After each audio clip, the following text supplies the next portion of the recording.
महिला पुलिस का undercover operation. Ragging मामले की जांच के लिए स्टूडेंट बनकर कॉलेज में बिताएं 30 दिन।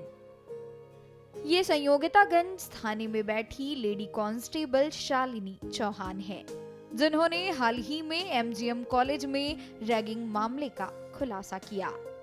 इंदौर के Mahatma Gandhi memorial medical college में रैगिंग करने वाले छात्रों को सबक सिखाने के लिए एक लेडी कांस्टेबल एमबीबीएस स्टूडेंट बनी। आइए जानते हैं कि आखिरकार ये पूरा मामला क्या है। दरअसल इंदौर के संयोगितागंज पुलिस ने कॉलेज के छात्रों की तरफ से एक केस दर्ज किया था, लेकिन ऑनलाइन रैगिंग की शिकायत करने वाला छात्र पुलिस को बयान देने नहीं गया और ना ही उसने आरोपी छात्रों का नाम किसी को बताया। बिना किसी स्टूडेंट के सहयोग के आरोपियों तक पहुंचना पुलिस के लिए काफी मुश्किल था। इसलिए संयोगितागंज थाना प्रभारी तहजीब काजी ने एक लेडी कांस्टेबल और कुछ अन्य स्टाफ को एमजीएम कॉलेज में अंडरकवर बनाकर भेजा। जो शिकायत प्राप्त हुई थी वो शिकायत ऐसी थी, उसमें जो कंप्लेनेंट थे उनने अपने नाम नहीं बताए थे, एक्यूज्ड के भी नाम नहीं बताए थे और उसमें जो साक्ष्य दिए थे उसमें भी उनने अपने नंबर और सामने जो एक्यूज थे उनके नंबर वगैरह हटा दिए थे। वो अपनी पहचान नहीं ओपन करना चाह रहे थे। कंप्लेंट की थी उनने दिल्ली जो रैगिंग की हेल्पलाइन है उस पर की थी, यूजीसी की।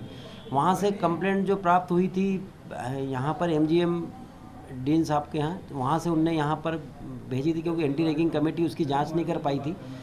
उसमें सब अननोन था, इसलिए कि कोई अज्ञात आरोपी थे। यहाँ प्रकरण दर्ज कर उसकी जांच प्रारंभ की गई। जांच प्रारंभ करने पर ये पाया कि वो जो स्टूडेंट थे वो हेजिटेट हो रहे थे बयान देने में और सामने आके कुछ भी करने में।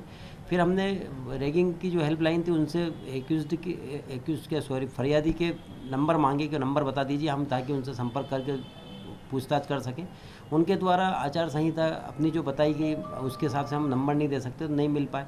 हमने फिर फेसबुक और जो व्हाट्सएप की हेल्पलाइन होती है वहाँ पर भी मेल करके जानकारी लॉगिन के संबंध में पाई गई, परंतु उनके द्वारा भी नहीं मिली। हमने 4 लोगों की टीम बनाई, जिसमें ये शालिनी भी थी, सत्यजीत थे और अन्य भी सिपाही हवलदार थे उसमें।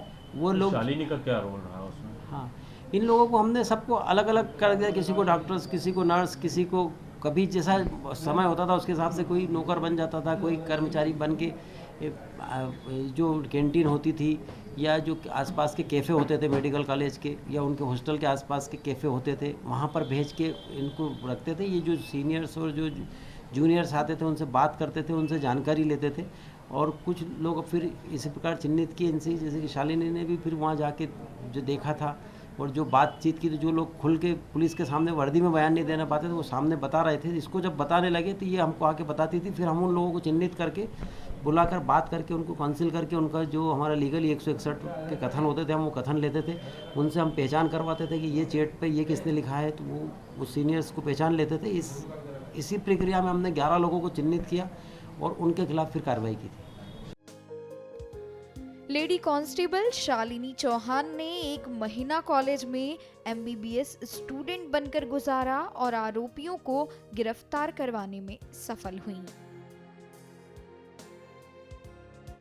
हमारे वरिष्ठ अधिकारियों द्वारा कहा गया इस केस में कुछ पता नहीं चल रहा था कि कौन आरोपी है और क्या फरियादी कौन है, तो मुझे इसके लिए स्टूडेंट बनकर भेजा गया था। तो मैं सिविल कपड़ों में स्टूडेंट बनकर किताबें लेकर वहाँ पर जाती थी। कैंटीन में लगभग 5 से 6 घंटे बिताती थी। सब लोगों से बातचीत करती थी। कुछ लड़कियों से मैंने फ्रेंडशिप की, घुली मिली उनसे और उनसे बातें निकलवाने की कोशिश की। 3-4 लोगों के नाम मैंने उनके सामने जानबूझकर लिए ताकि वो मुझे अपने बारे में कुछ बताएं कि यहाँ पे कौन रैगिंग करता है, क्योंकि कोई बताने के लिए तैयार नहीं था। सब लोग डरते थे कि किस हिसाब से हम कहें, किसका नाम ले, किन सीनियर्स का नाम ले कि ये रैगिंग करते हैं। इसलिए मैंने उनसे उनकी मन की बात निकलवाई, कुछ अपनी बात बताई, तब उन्होंने अपनी बात मुझे बताई और कुछ लोगों के नाम बताए जो मैं अपने सीनियर्स को आकर बताती थी। इस घटना को लेकर एमजीएम कॉलेज के डीन डॉक्टर संजय दीक्षित ने बताया कि रैगिंग कमेटी ने 11 स्टूडेंट्स को 3 महीने के लिए कॉलेज और हॉस्टल से सस्पेंड कर दिया है।